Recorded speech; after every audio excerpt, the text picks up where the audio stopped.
And we're live. Again, like the only real job, like corporate-ish job I've worked was working with AutoNation, right? Selling cars.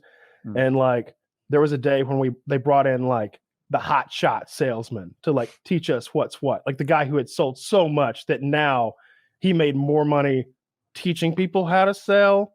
And I'm always like, all the best salesmen teach people how to sell. It's like, dude, if you are actually selling 30 cars a month, then what must they be paying you to show up here today? Mm-hmm. Like, if they're not paying you $50,000 to come talk to us today, then you are wasting your time because you're a guy who's literally telling us that you make $3,000 to $5,000 a day. Mm-hmm. Like you make $3,000 to $5,000 a day selling fucking cars with no overhead. You don't own that desk. You can come into any dealership, sit down at their desk, sell their fucking stuff. All you need is your suit and tie, and you can make $3,000 to $5,000 a day. But you're here talking to us, teaching us a mnemonic device. It's just like that episode of The Office where like Michael Scott is teaching the mnemonic devices to remember customers' names. He did that. And I'm just like, bro, just remember their name. I've got a planner. Like I've got a planner on my desk. Like I've got one of those big calendars that like is your whole desk. You know, I've got everybody's names written down. Like I've got a book with like I was organized, right? I'm every day I have my calls to make, and I'm calling these. Hey, Barbara, how's Mike doing? Look, we talked about that Honda Pilot last month. I know that didn't work out. We got a brand new one in, and like this one has fewer miles. This one's a different color. Like maybe you want to come take a look. I'm doing that every day. You're just wasting my time. But there was Popeyes after, so I wasn't too mad. That was enough to keep. We were young enough. Popeyes was all it took. At 19, free Popeyes was enough. At night, but like there were 40, 45. I always He's now a Chick-fil-A man. He's advanced since then. Yeah, we're way above it. It was free Popeyes, and it was like, but like back then, it would be like. Again, I was 19 with like I got no family. My rent was like. I was in a 3-bedroom apartment with like 2 other guys, and my share of the rent was like $350 or something like that. My car payment was $380. So as long as I can come up with like $800 a month, like I'm golden. And like that's pretty easy selling cars if you're decent at it. Like I don't want to brag, but I was pretty fucking good at it. Like I made a lot of money. Like as long as I was mentally sound, like I went through a breakup, and that was but like when I was killing it, I was making thousands and thousands of dollars a month. Fords you sold? New Fords used everything. And that's when you made money. Like I didn't want to sell a new Ford fucking Mustang or something like that. You'd end up making like $100, $200. But you could sell like a used F-150 Excursion, Volvo, Nissan, and you could literally make like $3,000 to $4,000 on one car. Damn. You know, there's so much. Yeah, my cut. Like I sold an Excursion once and made like upwards of $2,000 on that one car deal because I was like, when someone would come in to buy that used Excursion, I had 2 different customers looking at it, and one of them I told, actually, I'll take the back. I took it in on trade, and then I sold it. So when I took it in on trade, I was like, "Look, sir, they don't make these anymore for a reason. Hurricane Katrina just happened. Gasoline is $4 to $5 a gallon. You know what kind of gas mileage this thing gets. It's getting 8 to 10 miles a gallon, right? And we're in the city, right? That's that. You know, I can only. Later that day, you can't get these anymore. This is then your I'm last selling opportunity. Then I'm selling it, and I'm like, same pitch, just different tone. They don't make these anymore. This is the largest SUV a man has ever even fucking conceived of. Look at that. Did you know that you can park a small car in the back of an Excursion SUV? Because you can't. You actually can't. It's that fucking big. It's the largest SUV ever made. My brother had one for ages, a diesel one. Absurd. Yeah, this was a gasoline one. They came with the diesel and the gasoline. You probably want the diesel because I think the gasoline was I want to say a V10, but that's probably wrong. It's been so long.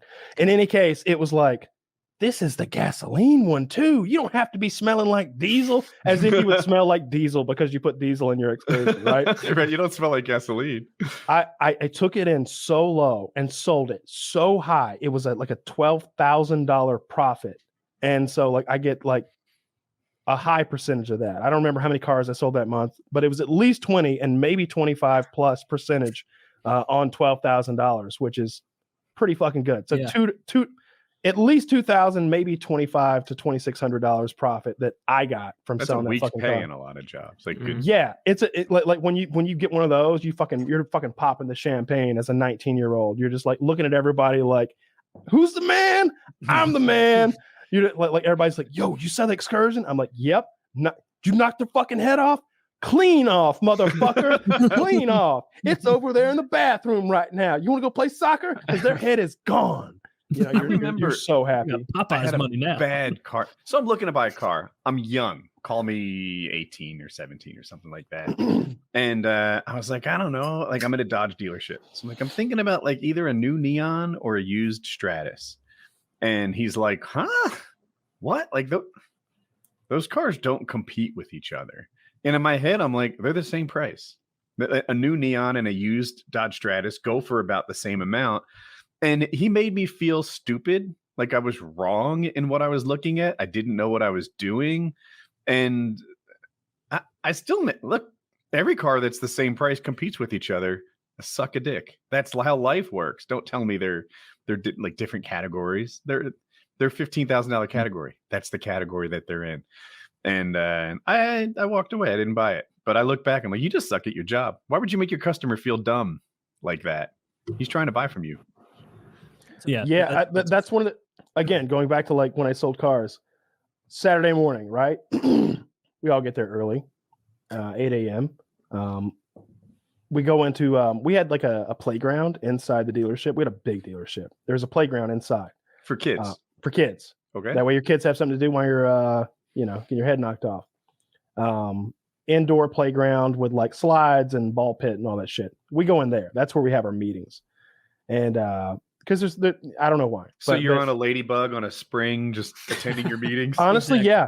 You literally are. And like 15 grown ass men wearing suits and ties, sitting around on like little baby chairs and shit, just chilling in there. Because it's also like there's a door, so we can speak in private. Like, even if there's a customer out there who got there early, like he can't hear what's going on. This is a private meeting. I don't want anybody to hear this. And CJ would come out. CJ was 28 years old, black guy.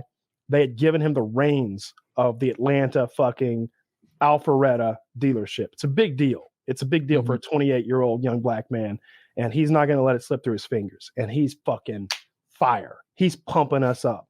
He's like, anybody sells an old age unit, which is a unit that's been on the lot for like 90 days. Let's say, it's a car we haven't been able to get rid of yet. $100. Anybody that sells 2 cars today, $200 bonus. You sell 3 cars, $300 bonus. You sell 4 cars, $800 bonus. Holy just when shit. I thought I understood the pattern. Yeah, there's no pattern. That's making 5 cars, $200,000. I was going to go the other way. Out of you business. Sell 4 cars, $800. You sell 5 cars, $700. And we're writing this down because like we're going to hold him to his word, right? And he's just like, and then he'll start throwing money. He'll literally start throwing money at us. Like he's got like $500 on him, and he's just like, we're gonna make some money today, aren't we? We're gonna make some fucking money today. Who's gonna make some money? Kyle, you gonna make some fucking money? I'm already making money. And I'm just like, Kyle's gonna knock somebody's fucking head off today, aren't you, Kyle? You gonna sell another fucking excursion, aren't you, Kyle? Like boxing out the weaker salesman. yeah. Like he's throwing fistfuls of ones. This is why women make less in the workplace. There's a money wrestling match. They don't have to reach. Yeah. There was a woman who worked there named Katrina. And Hurricane Katrina just had happened. She filed some kind of sexual harassment shit, which was not legit, by the way. Like it's not always legit. And this one was not. Man? Nope. I don't know who she was going after, but like this was bullshit. And anyway, like it was always like that. There were all these weird bonuses. Like you sell this many, you get this. You sell like 2 of this, you get that. And it was like, oh shit, let's write this fucking shit down. Let's try to knock out some of these bonuses because there's a big marker board that they're like writing like, Kyle sold XYZ. And we're keeping track of this as the day goes on and trying to hit these bonuses. And if you're like this close to a crazy bonus, you're gonna work super hard. You're gonna do whatever you can. You're gonna fucking wheel and deal and try to make shit happen. It was fun. Yourself. I mean, there's been times where like buying a car yourself might actually make sense. Like there were bonuses that were like that. It was like, dude, the guy has 19 cars sold for the month. At 20 cars, he goes from making like 24% to making like 30% on every other car he sold, like grandfathered in. I mean, he can resell that bitch. That thing about buying at the end of the month and getting better deals cut, everyone I talk to says that's real.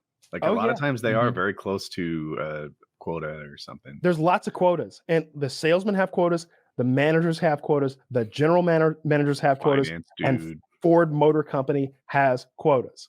And like if you can like ever like weasel your way into like getting lucky, and it's like, you know, if this dealership as a whole sells 1 or 2 more cars this month, they make an extra $35,000. You know, if they're at like 398 cars and 400 is this huge ass fucking bonus, it's a big deal. You know, it's a big fucking deal. So like I saw it happen. Like I've had customers where it happened to them, where like I told them, I was like, we're gonna get you a good deal today because like we need to sell a couple more cars. We're at the end of the month. Like just hang in here. We're gonna get you a fucking car. You know, like, this is happening. This is happening. I promise. The deals suck right now because of the chip shortage and the like. Apparently, inventory is short everywhere. Friend of a friend has a Subaru dealership with 0 cars on it right now. Not a car at a Subaru dealership. What do they do? Just say we'll order it online, and when it gets here, come back and look at your potential new car?